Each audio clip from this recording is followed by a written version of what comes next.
Kami pindai mata keamanan data berbahaya. Nah, ini yang kemudian menjadi pertanyaan kita semua gitu ya. Apakah kemudian ini juga dikhawatirkan oleh Mas Sandi tadi? Tapi begini Mas, seperti yang Anda sampaikan ini sudah terjadi gitu ya. Mau bagaimana lagi? Tapi kalau dari lubuk hati terdalam gitu ya, pengennya seperti apa sih? Pengennya sih ada wawasan aja tentang yang terjadi untuk scan mata atau scan retina itu gitu. Dampaknya tuh seperti apa mungkin dari pemerintah atau dari Komdigi gitu kan. Karena kan yang memblokirnya Komdigi. Yes. Kita pengen tahu gitu yang sudah menjadi korban itu harus seperti apa langkahnya ke depannya. Karena kan emang beberapa mungkin ada rasa kekhawatiran dari yang sudah melakukan hal tersebut kan. Karena iming-imingnya masalah duit. Biar ada pemerintah tuh biar ada informasi aja sih Mbak yang lebih detailnya tuh nanti kamu bakal kayak gini loh ke depannya, kayak gini-gini loh gitu. Oke, nah pemerintah kita sudah cukup tidak sih langkahnya saat ini Abah? Pemerintah sih upayanya ada, tetapi cukup aja belum. Sebetulnya kita lebih harapkan adalah karangan sosial media. Ya, sekarang kita bicara di TikTok itu kedua terbesar di dunia. Kemudian kita juga ada di YouTube dan lain sebagainya. Saya menghimbau aja ya boleh ya. Jadi masyarakat kita sosial media tolong untuk kasus-kasus yang seperti ini jangan sampaikan kehebohannya, jangan sampaikan bahwa bagaimana itu sekarang orang banyak terhebohkan dengan isunya ini, tetapi justru memberikan solusi mengenai bahayanya.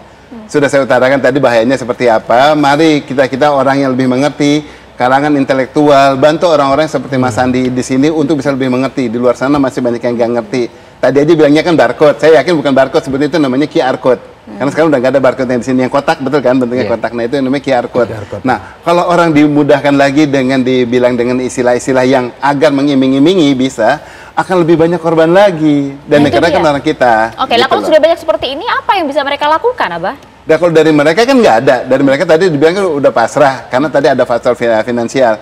Tapi baru dibayar 200 sudah puas ya kan, dan tahu ini masih akan berkembang. Nah, mari kita yang kalangan intelektual di sini yang mau ayo dong saling bergabung. Ya kita menyatu, kemudian kita bikin solusinya. Solusi saya nggak harus mengimbau pakai cara saya, nanti siapa Abah gitu kan. Lebih baik ayo kita duduk bareng bentuk FGD, kemudian kita bantu Komdigi, kita bantu lagi kalangan yang lain, yuk kita bentuk paling tidak untuk sosialisasikan kepada masyarakatnya. Untuk jangan sampai korban yang baru sedikit ini jadi korbannya banyak hanya diiming-imingi, apalagi kalau udah mulai menular ke usaha-usaha yang lain juga mau menumpang dengan cara yang kayak gini, karena tahu ini dimudahkan gitu loh. Itu yang tadi juga menjadi harapan dari Mas Sandi sih ya, paling tidak ada wawasan lah untuk mereka gitu ya. Tapi paling tidak, World App ini sebenarnya singkat saja Abah, bisa dipercaya nggak sih? Kalau saya bilang nggak bisa dipercaya, karena gini, sekarang saat dia mendaftarkan ke kita aja dengan PSE data yang orang lain, berarti udah nggak benar. Semua yang bisa dipercaya pasti akan memberikan data realnya, tidak mungkin hanya data gadungan, apalagi menggunakan data orang lain.